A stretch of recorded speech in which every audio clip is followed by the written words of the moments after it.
Glória a Deus. Meus amados, por que eu me pego em nome de Jesus, eu vou estar lendo a palavra do Senhor. Primeira carta de Paulo, Timóteo.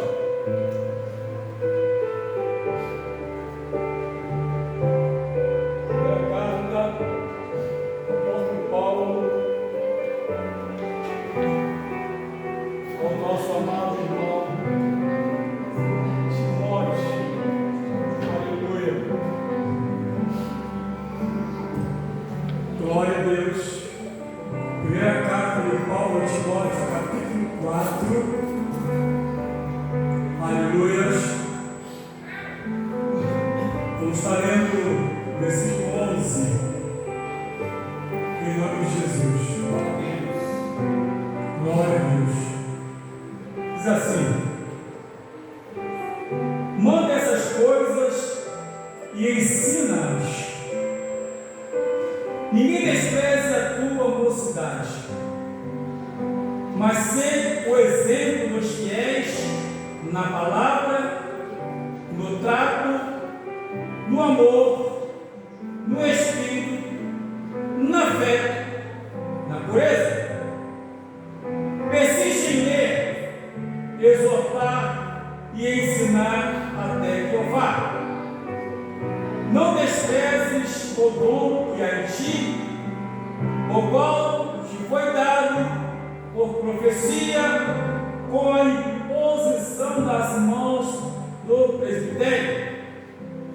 Medita essas coisas, ocupa-te nelas, para que o teu aproveitamento seja manifesto a todos. Tem cuidado de ti mesmo e da doutrina. Persevera nessas coisas, porque fazendo isto, te salvarás, tanto a ti mesmo, quanto aos que te ouvem. Pai, muito obrigado por essa palavra, em nome de Jesus Cristo, amém? Amém. Assentados, meus queridos, aleluia.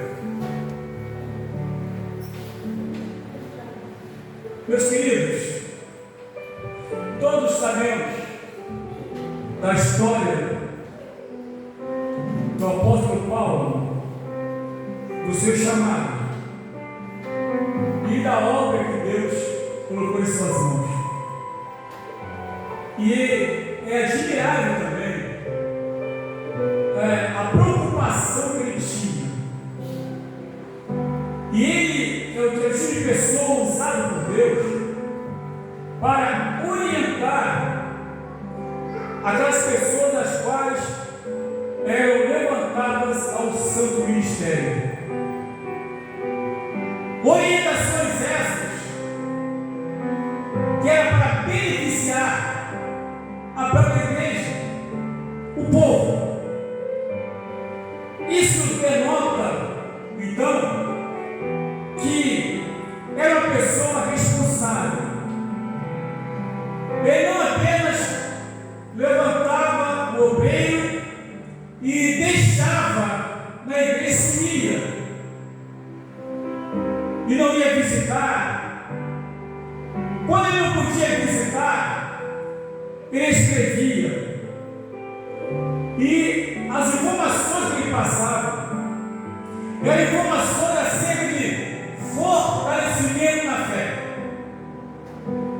Ele não mandava, irmão, e por incrível que pareça, tudo que ele escrevia havia o mesmo padrão, o mesmo jeito. Ele não mandava ninguém inventar nada. Ele entendia, na verdade, a pureza, a sinceridade do Evangelho, e que não poderia haver mistura. Não poderia haver mistura. E ele, então, quando ele escreve essa carta, ele aponta para o futuro. Talvez estivesse apontando para um momento a qual a igreja está passando agora. Um momento triste. E aqui ele diz: mas o Espírito expressamente diz que nos últimos tempos apostatarão alguns da fé, dando ouvidos a espíritos enganadores ou doutrinas de demônios, também como Davi. Ou seja, quando ele fala alguns apostatarão da fé, ele não está falando, irmão, do mundo. Ele não está falando aqui de alguém que não conhece a Cristo, não conheceu a Cristo. Ele está falando exatamente para a igreja. Ele está dando essa mensagem aqui para uma pessoa a qual, primeira coisa, cresceu ouvindo, acompanhando, sendo ensinado nas Sagradas Escrituras. Então tinha a mãe dele, Eunice, a avó Lote. A mãe dele era Virgínia, que era casada com Grego, mas ele foi crescendo ali, sendo orientado, sendo ensinado. Havia na casa dele alguém que se preocupava com o crescimento espiritual dele. E Paulo via isso nele, reconhecia, comentou. E agora que ele, como obreiro, agora é levantado para trabalhar na obra de Deus, e recebe aqui essa orientação para ele tomar os devidos cuidados, pois essa palavra é uma palavra bem atual, bem presente, porque quantas coisas estão acontecendo, quantas invenções de moda, quantas invenções, quantas coisas têm acontecido e têm causado escândalo na obra de Deus. E não precisamos ir muito longe. Você abre lá no YouTube e você vai ver quantas heresias. Heresias essas que não tem propósito de libertação de alma. São heresias para show. São heresias para ganhar dinheiro. São heresias para enganar. E o pior de tudo, que consegue enganar muitos, mas ele engana os incautos, os idôlatras, engana pessoas sem conhecimento. Por isso, eu repito, a importância da igreja não deixar de ter o ministério da EBD, Escola Bíblica Dominical,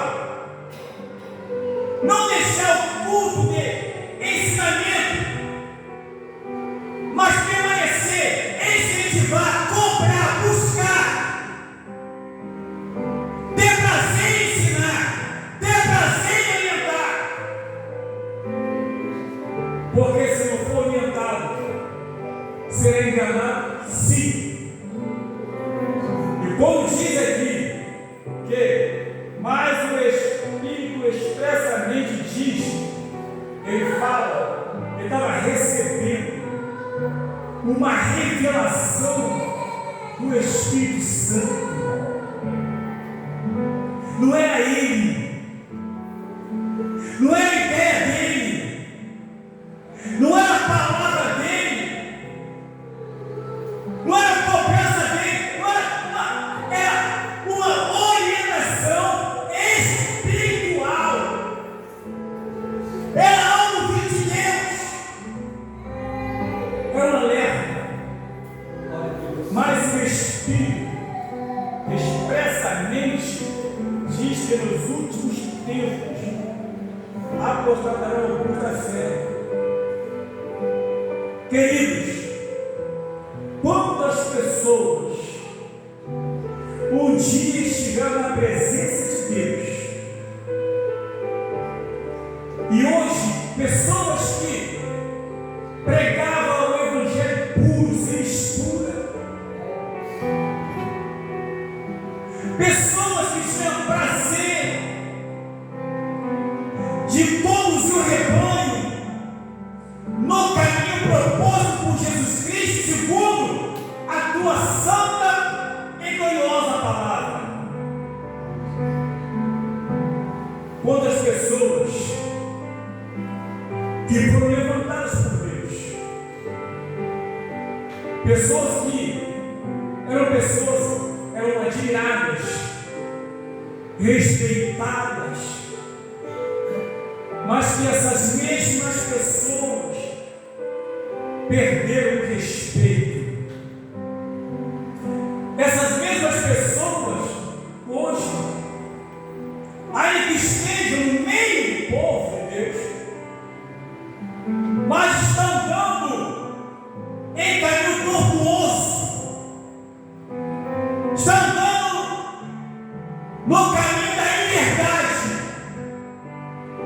porque estão invertendo ou trocando aquele que é santo pelo profano, dando ouvido a espírito enganador, doutrina de demônios. Meus irmãos, infelizmente, o inimigo dá risada. Dá risada. Porque ele sabe o que é o Evangelho. Ele conhece a palavra. Ele sabia da vida de Jesus, Gênesis 3,15. O Senhor falou para o inimigo. Ele sabia. Ele conhece. É inimigo, é demônio, é terrível, é maldoso, é assassino, é tudo que não presta. Mas sabe uma coisa? Ele conhece o que é certo, o que é errado, pela palavra de Deus. E ele sabe, conhece como a igreja está vivendo a verdade, pegando a verdade, não.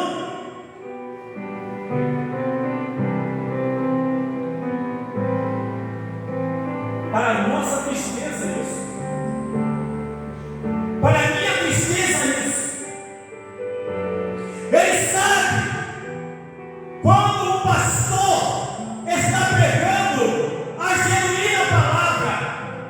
Ele sabe quando o obreiro está pregando a verdadeira palavra. Ele sabe, aleluia, quando a irmã está pregando a verdadeira palavra.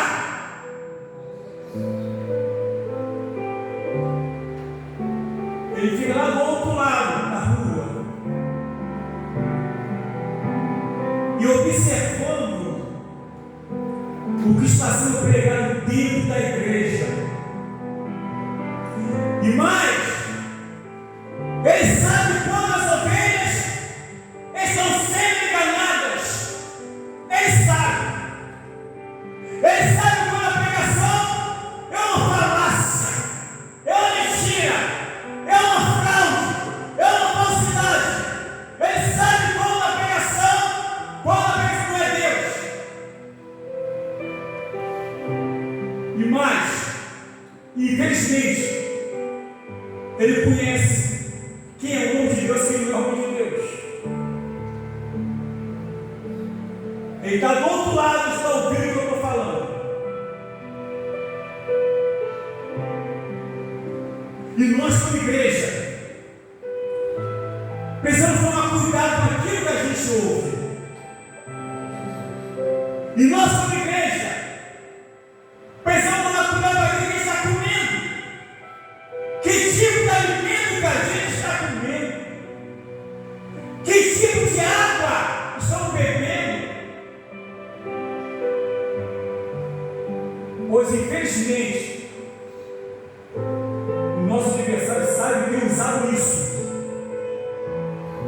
E o pior de tudo, foram pessoas que um dia estiveram pregando a genuína palavra, o verdadeiro evangelho, mas que um dia, por descuido, deu ouvido à doutrina de demônio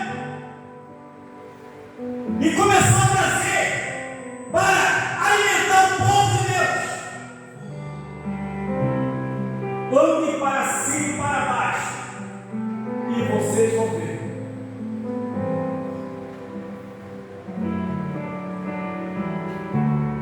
Foi avisado pela hipocrisia de homens que falam mentiras.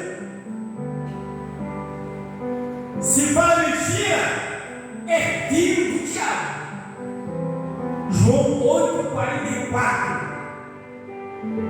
Para a hipocrisia de homens que falam mentiras, tendo cauterizado a sua própria mente, a sua própria consciência. Ou seja, a mente já foi trabalhada pelo adversário e não tem nada de bom que saia dali. Cuidado! Tem muito pasto hoje que a grama está amarelada. Tem muito tanque hoje que a água está parada com dele, água com lodo, água envenenada. Tem muita gente hoje, irmão, tomando água envenenada. Tem muita gente hoje comendo comida estragada, alface estragado. Estão doentes no meio do povo de Deus. Comida estragada não liberta. Não liberta.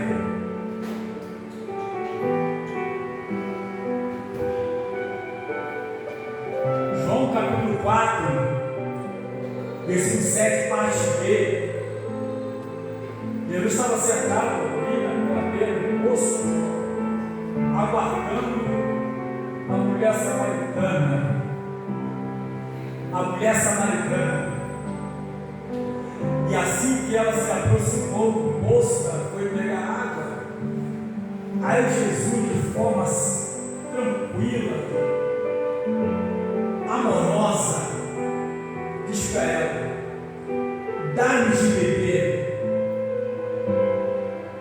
Ela vai dizer para ele: como pode ser um judeu pedir água para mim, sou mulher samaritana? Pois os judeus não se comunicam com os samaritanos.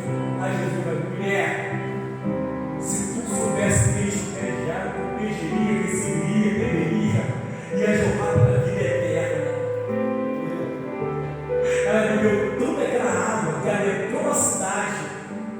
Eu encontrei com ele no Messias. Sabe que tu sou aquele aqui, aleluia. Ao samaritano, agora ele vai com você, não, mulher. Agora nós também já ouvimos, sabe o que é ele? A água que libertou aquela mulher. A água que a mulher bebeu estava jorrando no meio do povo. E houve mais libertação. Se a água não foi limpa, se a água não foi divina, se a água não for santa, ela causa enfermidade na alma de quem ouve.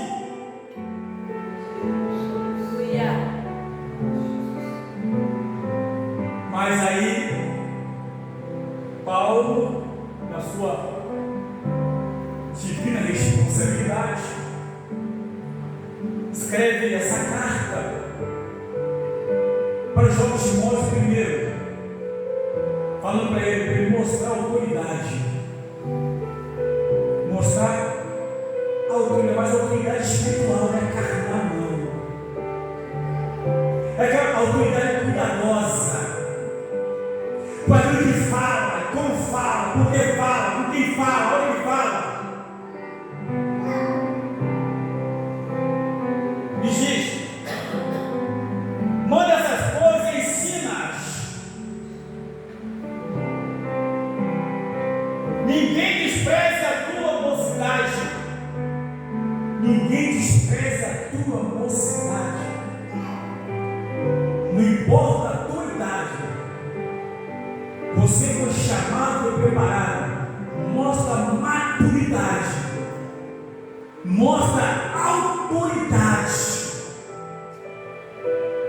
Mostra de forma que as pessoas possam ver e analisar e ver que não é pela idade, mas pela capacidade de receber de Deus. Ninguém despreza a tua mocidade, mas sem exemplo dos fiéis, sem exemplo. E aqui a gente vai ver que ele mostra aqui na verdade em que área ser exemplo. Em que área?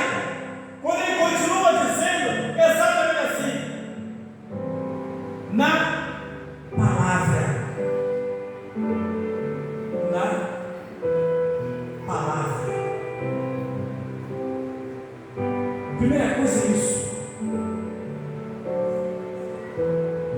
Na segunda carta que ele manda para Timóteo, no capítulo 2, versículo 15, ele diz: olha, procura apresentar-te diante de Deus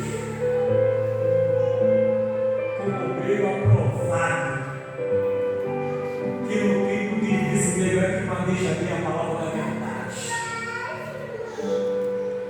Que maneja bem a palavra da verdade.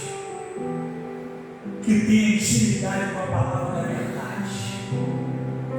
Mas a intimidade não é para mostrar que sabia pregar, nem mostrar que sabia ensinar. É a intimidade, é tudo isso, mas principalmente no viver. Por isso é que ele fala bem claro: fiéis, nos fiéis na palavra, no trato.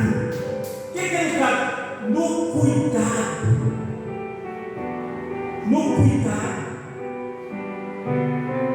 Porque a ovelha é muito sensível. A ovelha é um animal que vai chorar daqui para ali. A ovelha está aqui, a outra está ali, salta, está sendo morta, ela começa a chorar ali. Aquele sentimento. No trato, como você lida com as pessoas, então aprenda isso, no trato, na palavra, no trato, e também no amor, demonstre isso. O amor aqui também é cuidado, o amor aqui também é saber como lidar, é também saber como falar, o amor aqui é como cuidar. Assim, não jogar para lá, mas se aproximar no amor e mais no espírito, na fé, na pureza. Ele bota aqui tudo que Timóteo precisava ter e ser. Ter e ser. Oh meu Deus! Eu imagino um obreiro ser doutrinado pelo apóstolo Paulo, ou ficar bom nesse pé. Eu imagino ele falando, ensinando, ele mostrando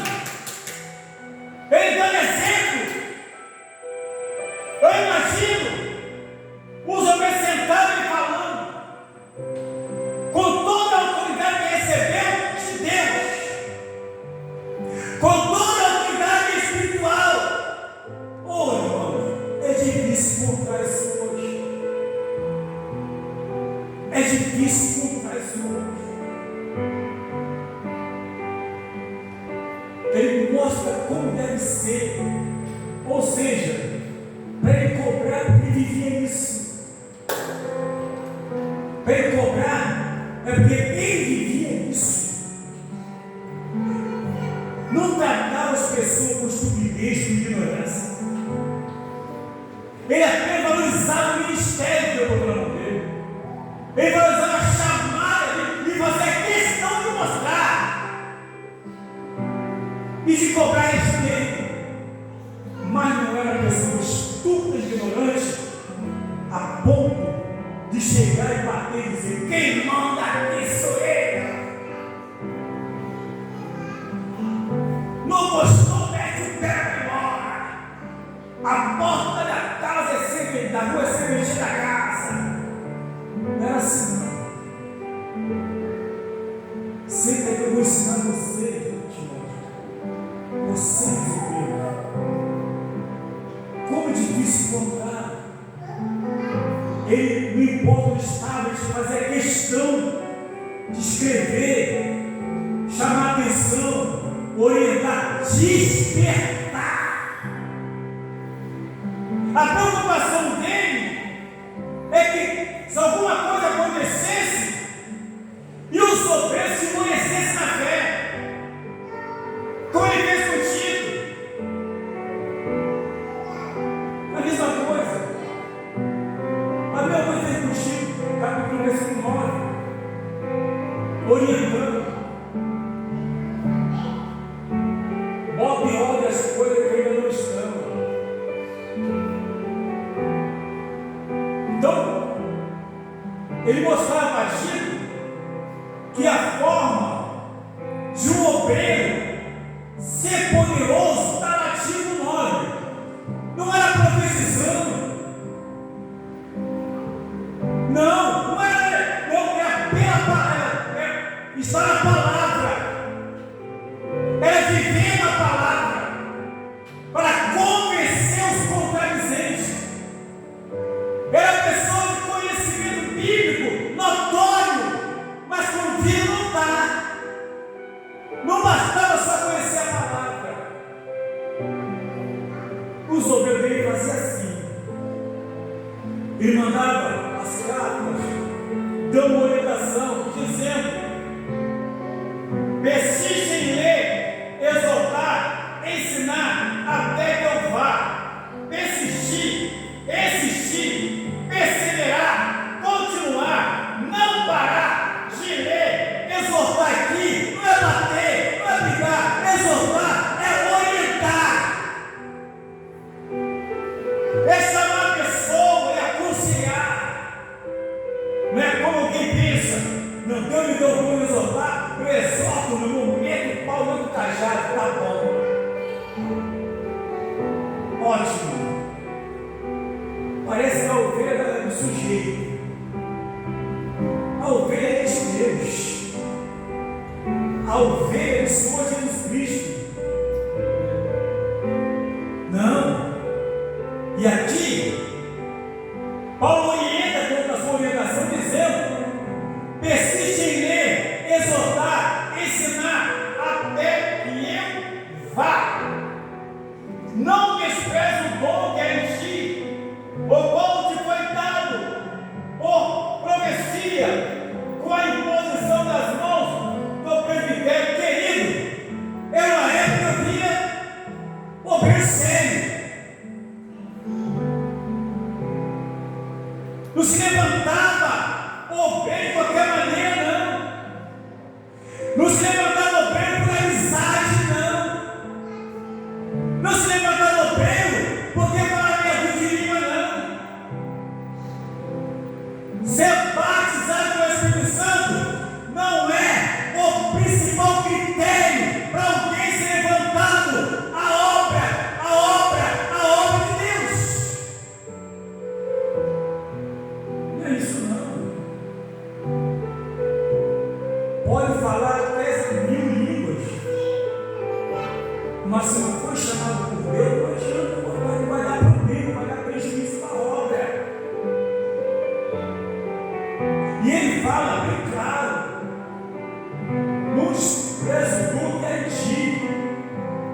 povo foi dado por profecia, com a imposição das mãos do presbitério.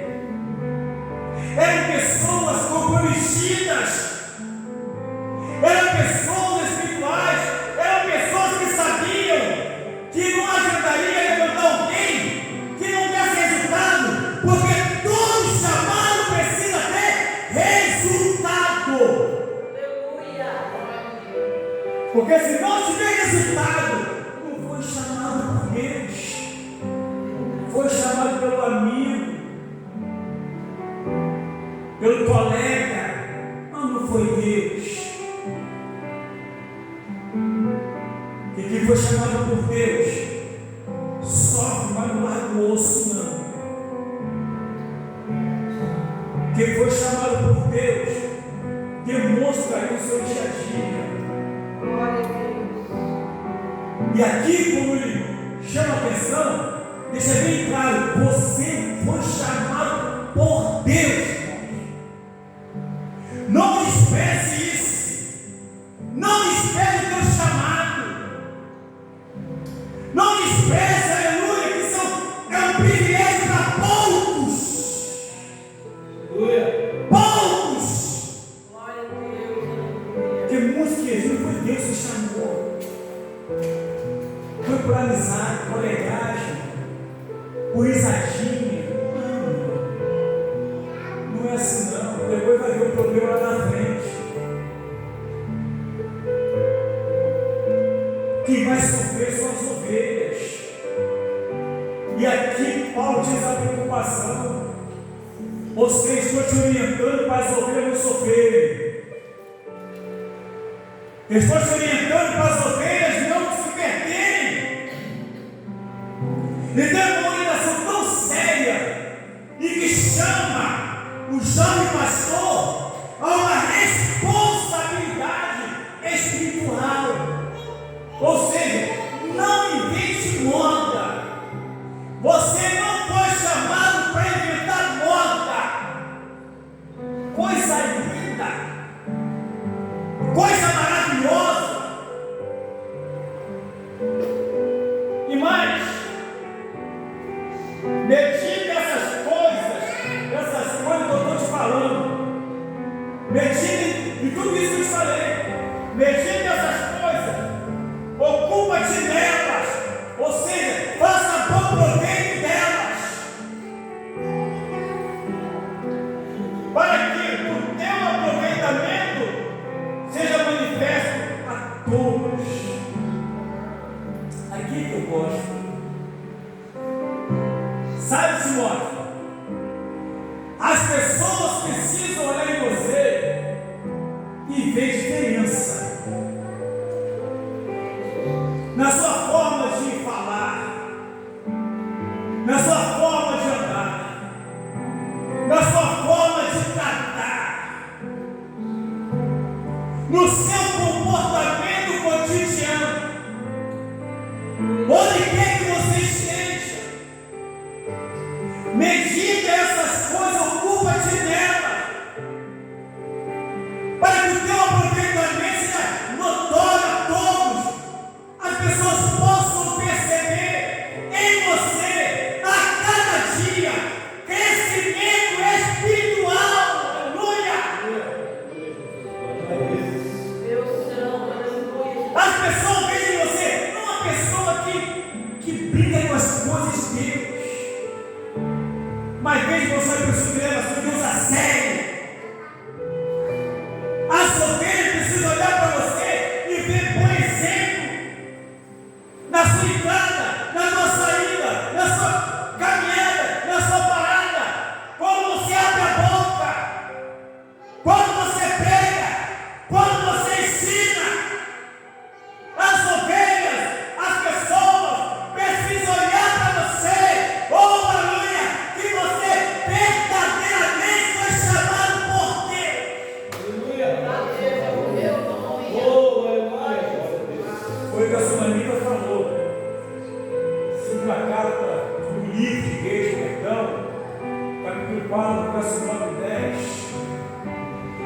da Sunamita faz questão de falar o seguinte: ela sempre via Eliseu passando por ali, se alimentava, tomava um cafezinho, comia uma bolacha, um pãozinho, aquela coisa toda.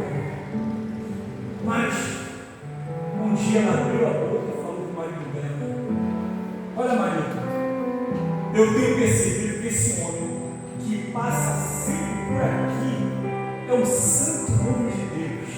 Vamos fazer o seguinte: vamos fazer um quarto para ele, em cima do muro.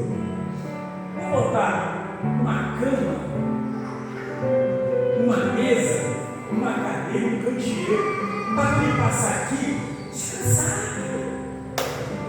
Porque eu de Deus. Aleluia. Todo homem de Deus, você quer estar perto, quer estar juntinho. Ele não passa só para comer, ele passa quando fica. Gente, foi a mulher que falou, não foi Eliseu que botou na testa dizendo: eu sou homem de Deus.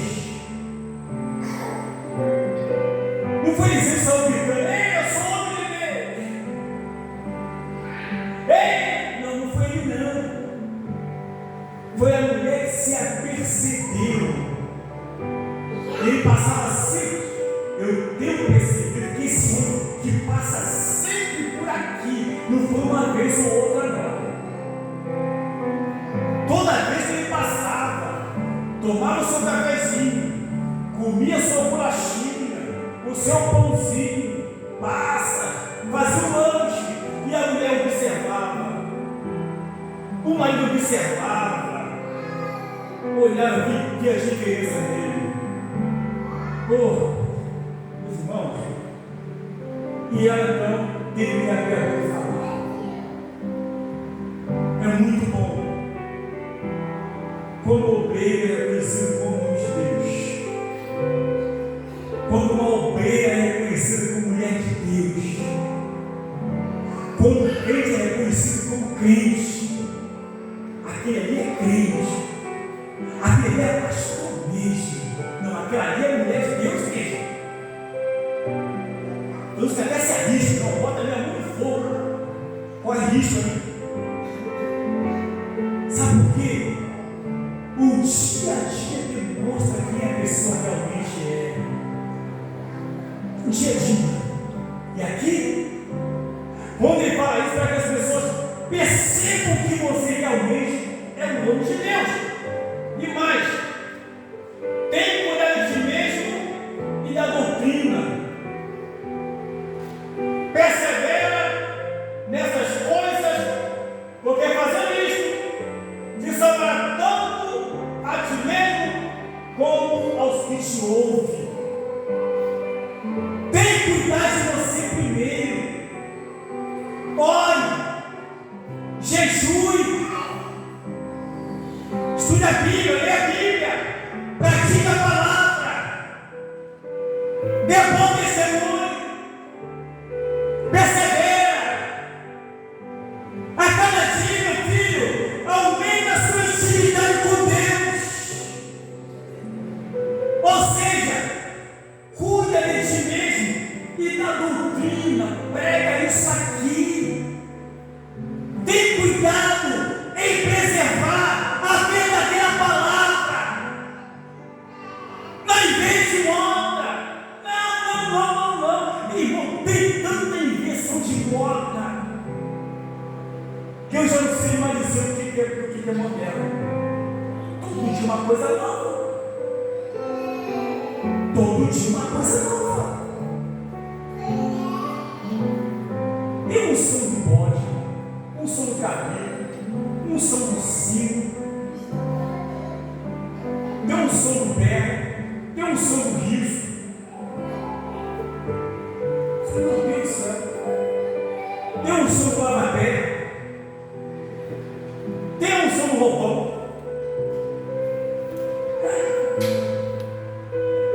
Eu estou entendendo. O que é isso? Que projeto é esse? Tem um som da bola. Já viu? Olha o som da bola. Isso chama-se, irmão, inconsequentes. Isso é uma irresponsabilidade das grossas. Deus não está se agradando disso. Quando Paulo escreve para Timóteo essa carta, foi para deixar claro para ele, novamente, como que tem cuidado de ti mesmo e da doutrina. Doutrina bíblica, conforme está escrito e revelada pelo Espírito Santo e não pelo homem. Doutrina bíblica, tem cuidado, preserva isso. A igreja precisa preservar a santa doutrina, a verdadeira palavra. Não importa quantas pessoas tem na igreja, mas que a quantidade que tem de pessoas sejam pessoas dispostas a ouvir a verdade e se alimentarem com a verdade bíblica, não para aquilo que o pastor fala, mas porque a Bíblia diz. Cuidado com a doutrina.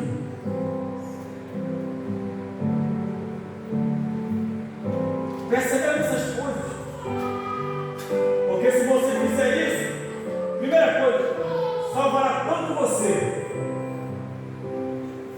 e as pessoas que te ouvem. E as pessoas que te ouvem serão salvas também, através da preservação da doutrina, da pregação da doutrina, do seu comportamento, da sua atitude, da sua vida com Deus. Que Deus tenha misericórdia de nós. Deus nos chamou, pastor, para fazer sucesso. Deus chamou para pastorear, e pastorear é um alimento para as ovelhas. Deus chamou o pastor para ter ibope, bilheteria, para ser famoso não. Deus chamou para cuidar do rebanho. O rebanho é dele. E ele vai cobrar naquele dia. Ele vai cobrar de cada um que ele chamou naquele dia. E aí daquele que não cuidou, segundo a tua vontade, segundo a tua palavra. Isso não é passar a mão na cabeça, não. É trazer as pessoas a verdadeira responsabilidade do que é ser um cristão. Fiquemos de pé.